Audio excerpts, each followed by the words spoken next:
Assalamualaikum warahmatullahi wabarakatuh. Sampurasun.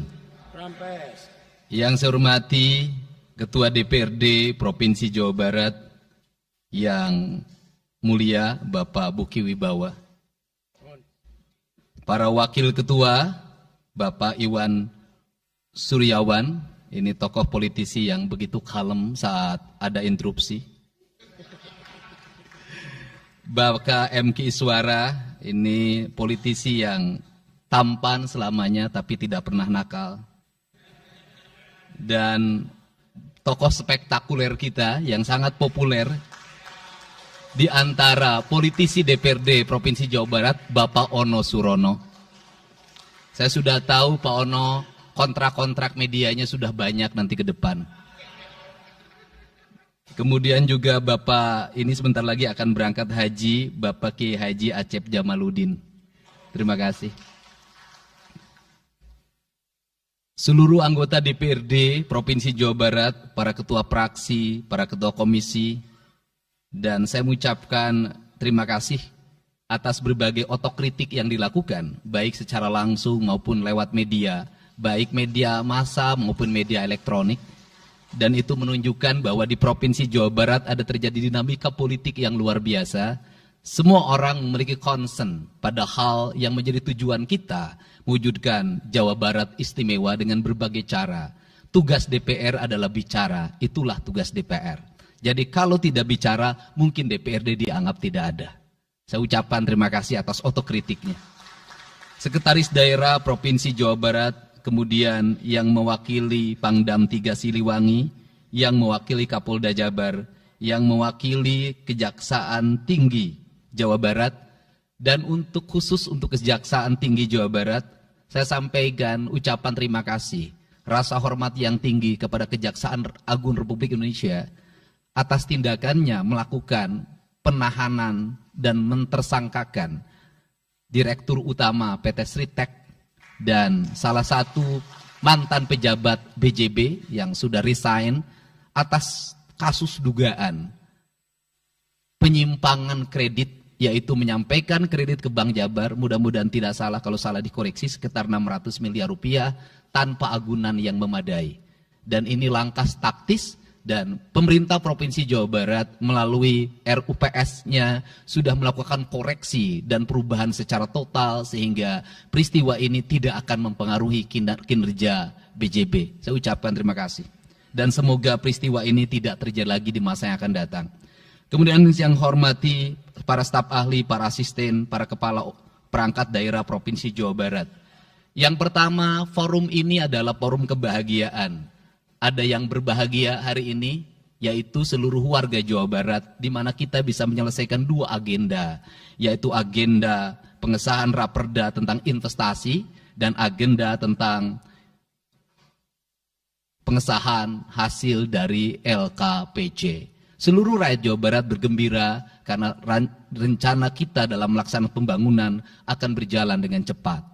Tetapi barangkali para media sangat kecewa karena hari ini tidak kejutan-kejutan lagi sehingga viewernya mungkin agak menurun hari ini. Tetapi kita harus berkorban demi kepentingan rakyat Jawa Barat. Kita kesampingkan viewer, kita kesampingkan komen, kita utamakan kepentingan rakyat Jawa Barat. Sebenarnya konsep pidatonya sudah ada, tetapi saya mencoba menyatukannya. Yang pertama adalah bahwa kita bicara tadi tentang berbagai rekomendasi. Dan rekomendasi itu juga termasuk di dalamnya disahkannya raperda tentang investasi yang sebentar lagi menjadi perda. Apa sih yang menjadi rekomendasi? Rekomendasi pertama adalah angka kemiskinan yang masih tinggi di Jawa Barat. Tetapi saya usul pada Pak Ketua, ke depan kalau LKPJ sebaiknya para bupati wali kota diundang di seluruh Jawa Barat. Karena Jawa Barat itu pertanggungjawabannya bukan di OPD Jawa Barat. Tetapi seluruh kinerja pembangunan itu ada di Pemkab dan Pemkot serta ada di pemerintah desa. Jawa Barat tidak memiliki rakyat yang terkelola secara langsung karena seluruh pengelolaannya ada di pemerintah kabupaten kota dan pemerintahan desa. Dan saya mohon nanti dipaparkan kemiskinan yang paling tinggi dalam perspektif BPS, dalam perspektif LKPJ dan analisisnya itu di kabupaten mana, bila perlu sampai di desa mana. Kemudian angka investasi tertinggi di kabupaten mana, angka investasi terendah di kabupaten mana, infrastruktur yang berproblem di kabupaten di mana, sehingga semuanya terpetakan dengan baik, sehingga nanti kita bisa mengorkestrasi antara pembangunan Provinsi Jawa Barat, pembangunan kabupaten kota, dan pembangunan desa secara bersama-sama dan berkeadilan. Kemudian yang kedua, bahwa investasi ini menjadi aspek yang utama dalam kinerja pembangunan Provinsi Jawa Barat hari ini. Kenapa? Karena satu, angka kemiskinan kita masih tinggi. Kemudian angka kemiskinan yang tinggi di Indonesia sebenarnya juga dipengaruhi oleh jumlah penduduk yang tinggi. Sehingga persentase kecil menurut Jawa Barat, tetapi menurut nasional menjadi besar. Keberhasilan Indonesia sangat tergantung terhadap kinerja pemerintah Provinsi Jawa Barat, pemerintah kabupaten kota, dan pemerintahan desa. Yang kedua adalah pendidikan. Yang ketiga adalah infrastruktur. Yang keempat, kesehatan. Yang kelima, pengendalian penduduk. Yang keenam adalah pengendalian lingkungan. Kemudian yang ketujuh adalah belanja pemerintah yang masih besar. Belanja tidak langsungnya, yaitu belanja untuk kepentingan pegawai. Yang kedelapan adalah pengelolaan aset. Seluruh rangkaian yang menjadi rekomendasi ini adalah tugas kami untuk meneruskan rekomendasinya. Tetapi yakinlah bahwa apa yang kami lakukan selama ini, langkah-langkah yang seringkali kontroversi, langkah-langkah yang seringkali dianggap one man show, langkah-langkah yang seringkali dianggap terlalu sendiri dan terlalu konten, sesungguhnya adalah langkah-langkah menyelesaikan ini semua. Saya memberikan contoh. Kalau saya melakukan operasi terhadap penutupan galian C, penutupan areal-areal pelanggaran terhadap lingkungan, kalau saya mengkoordinasikan terlebih dahulu dengan jajaran saya, bisa jadi operasi saya gagal. Kenapa? Karena begitu rapat, besoknya penambangnya sudah tahu apa yang akan kami lakukan. Sehingga kejutan-kejutan itu dilakukan untuk memberikan efek kejut. Dari efek kejut itu melahirkan viral. Dari viral itu melahirkan atensi. Yang pada akhirnya hari ini Jawa Barat seluruh penambangan liar bisa diselesaikan secara hukum. Dan Kapolda memberi atensi yang sangat tinggi. Hari ini Jaksa Agung memberikan perintah kepada Kejaksaan Tinggi untuk melakukan proses pidana bagi siapapun yang melakukan pelanggaran lingkungan dan memberikan kerugian bagi kepentingan masyarakat. Yang kedua, saya sampaikan juga mengenai bagaimana melakukan penanganan terhadap berbagai problem lingkungan yang terjadi. Nilai tukar petani yang menurun, kemudian musibah bencana alam yang tidak berhenti. Perlu kami sampaikan bahwa Gubernur Jawa Barat sudah mengeluarkan peraturan gubernur yang melarang alih fungsi lahan, yaitu larangan alih fungsi hutan, larangan alih fungsi areal perkebunan, larangan alih fungsi sumber-sumber pengairan, larangan air fungsi dari airan sungai, dan larangan alih fungsi pesawahan. Yang itu harus segera ditindaklanjuti oleh kabupaten kota dengan melakukan evaluasi tata ruang secara menyeluruh. Karena inilah jalan yang terbaik apabila kita ingin melakukan perubahan lingkungan di Jawa Barat. Kemudian, masih bicara kemiskinan hubungannya dengan pendidikan. Saya sampaikan bahwa problem kita saat ini, saat pemerintah menggratiskan sekolah sampai SMA, swasta masih bayar. Maka gratis itu tidak punya makna. Saya tadi di jalan itu bertemu dengan orangnya menangis di depan saya karena seragamnya tidak bisa terbayar. Saya katakan harga seragam berapa? 1,5 juta. Saya balik, jajan anak ibu berapa? Sehari 20.000. Apa sih yang terjadi? Yang harus diperbaiki bukan hanya pemerintah, tapi juga masyarakat harus diperbaiki. Apa yang harus diperbaiki? Ke sekolahnya harus selalu gratis, tapi biaya konsumsi anaknya selalu diikuti. Apa artinya gratis? kalau bekal ke sekolah 50.000 per hari. Negara mengeluarkan biaya, tapi orang tua mengeluarkan biaya. Maka kami sudah mengeluarkan surat edaran. Yang surat edaran itu sesungguhnya sebagai upaya sistematik dan menyeluruh sampai tingkat pendidikan dasar, walaupun itu bukan kewenangan gubernur. Tetapi dari sisi surat edaran gubernur bisa dijadikan landasan bagi para bupati dan wali kota membuat surat edaran yang sama. Apa sesungguhnya yang menjadi alam pikiran saya? Alam pikiran saya, kemiskinan terjadi bukan hanya pada persoalan menurunnya pendapatan, tetapi kemiskinan terjadi yang paling besar adalah karena meningkatnya biaya hidup. Biaya hidup yang tinggi misalnya di sekolah, biaya studi tour, biaya perpisahan, biaya outing kelas, dan berbagai biaya wisudaan, itu adalah biaya yang tinggi dalam pendidikan. Untuk itu, apa yang dilakukan oleh orang tua ketika membelanjakan untuk kepentingan itu?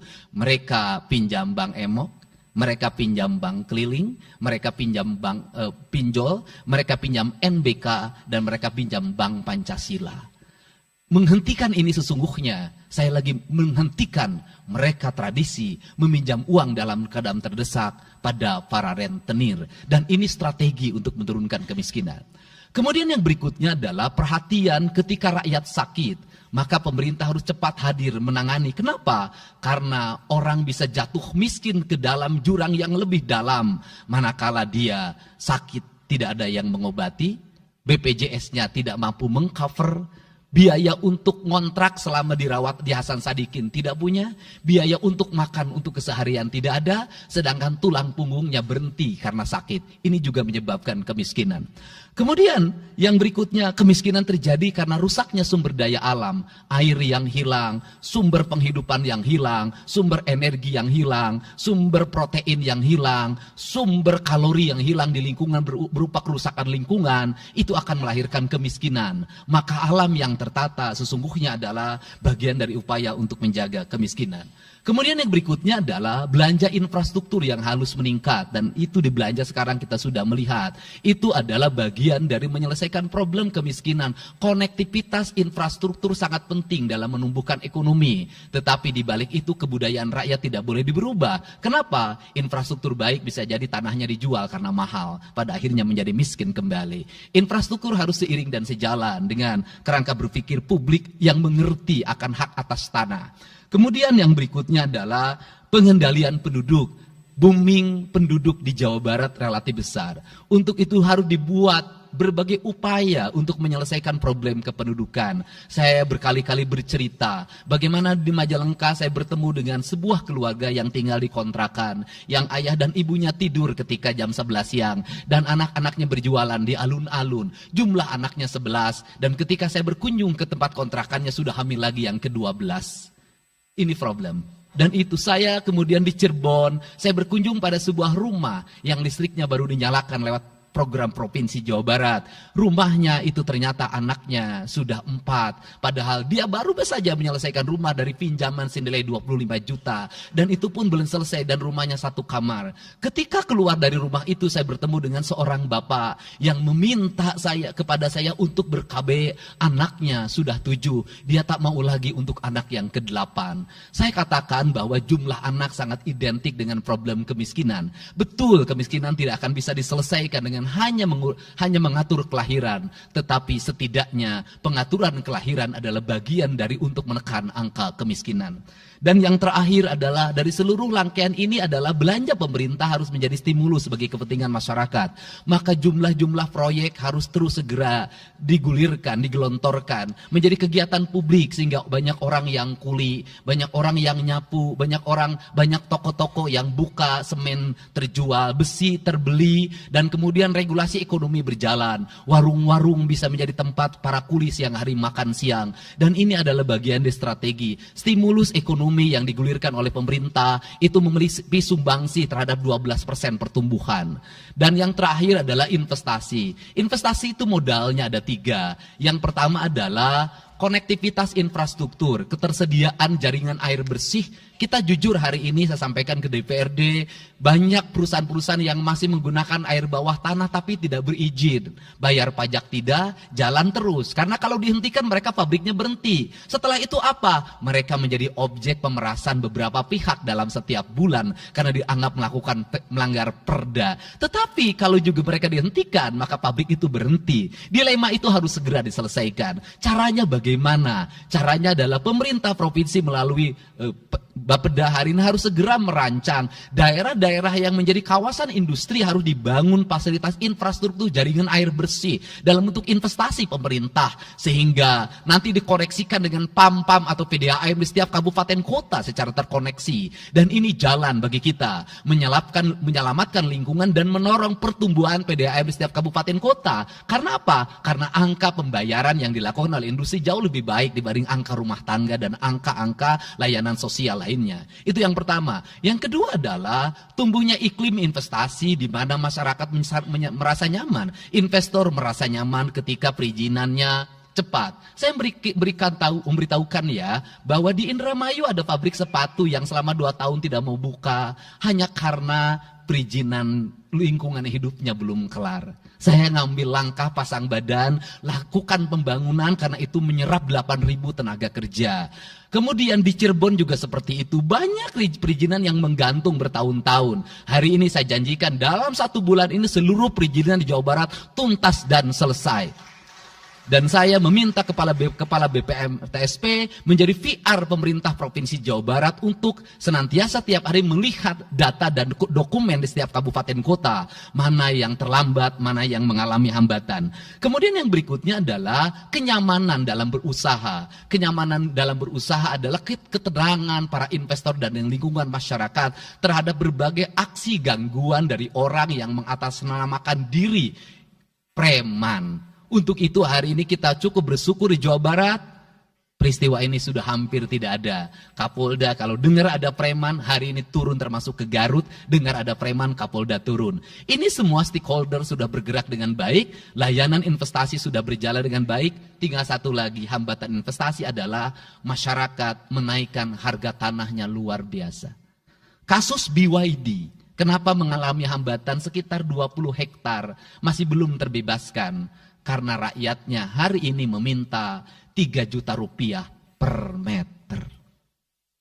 Padahal di situ dulu 150.000, itu pun jarang yang beli. Ini problem kita. Apa peran gubernur saya sampaikan? Peran gubernur bukan hanya mendorong bagaimana investasi berjalan melalui mekanisme administratif. Saya sampai turun untuk mijitin orang yang jual agar mau jual. Dan sudah ada beberapa yang berhasil saya rayu, saya dekati dengan harga. Itu pun tidak terlalu rendah, harganya 1,1 juta. Itu sudah paling murah. Ini yang terjadi di Jawa Barat hari ini. Tidak mudah mengelola sebuah wilayah yang begitu luas. Tidak mudah mengelola sebuah daerah yang kabupaten kotanya sudah otonom. Diperlukan pendekatan-pendekatan seorang ayah pada anak-anaknya. Sehingga hari ini saya di Provinsi Jawa Barat, saya tidak memposisikan gubernur. Saya kadang memposisikan menjadi ketua RT. Saya kadang memposisikan menjadi ketua RW. Saya kadang memposisikan menjadi kepala desa. Kenapa?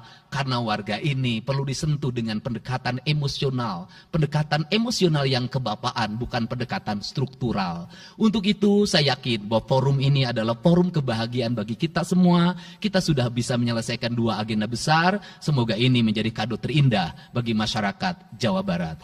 Insya Allah kami akan menjalankan pemerintahan dengan baik. Apa yang kami susun, apa yang kami rancang, dan apa yang kami kerjakan adalah semuanya kami dedikasikan untuk kepentingan masyarakat Jawa Barat. Yang terakhir kami sampaikan juga bahwa kami kemarin sudah melapas 273 anak-anak yang mengikuti pendidikan di Dodikrindam 3 Siliwangi.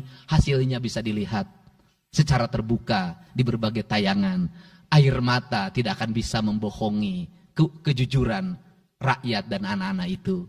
Dan saya sampaikan, hari ini ada 13 orang anak yang tinggal di rumah dinas gubernur. Pada saat yang lain orang tuanya datang menjemputnya, dia menangis. tak ada satupun orang tuanya yang datang. Seorang menjadi anak yang terbuang. Dan akhirnya saya memutuskan mereka untuk sekolah di Bandung dan tinggal bersama Gubernur Jawa Barat. Ini cara kita menyelesaikan. Saya ucapkan terima kasih pada semuanya. Semoga kebahagiaan menyertai kita semua. Dan saya yakin setelah kegiatan ini kita akan walk out secara bersama-sama. Wallahu muwaffiq ila aqwamit thoriq. Assalamualaikum warahmatullahi wabarakatuh. Sampurasun. Sekali merdeka tetap walk out secara bersama-sama.